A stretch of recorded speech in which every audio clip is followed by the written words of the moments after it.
Okay, so hi teacher, my name is Nicolas Rivas, and today I'm going to show you my chemistry synthesis project. First of all, I'm going to talk about what is the law of conservation of mass and its basically definition. The mass conservation of law was created in 1785 by Antoine Lavoisier. It states that matter cannot be destroyed, created, but it can be modified actually. The mass reactants must be the same mass that in the products.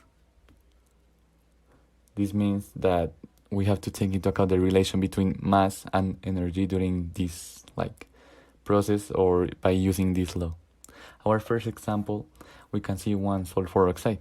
The red one can be the sulfur atom and the yellow the oxygen.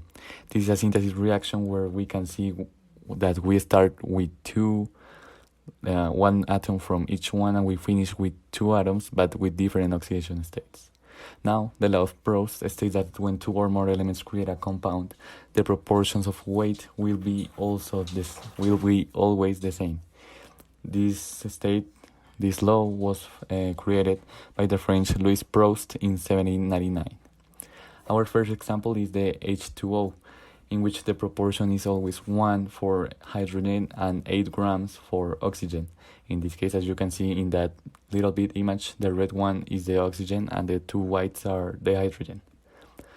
This is also a good example because we can see that in the reactants we have 4 atoms in total that are 2 hydrogens and 2 chlorides, and in our product we have 2 hydrogen chlorides, 2 compounds basically, but we're still having those 4 atoms that we had in the reactants. And now finally I'm going to show you this example that is an example of the law of the Proust law, and well, it's so easy. In sulfur and iron compound, sulfur weight is 6 grams and iron is 10.5. And the exercise says if we have the weight of the iron, how can we find the weight of the sulfur?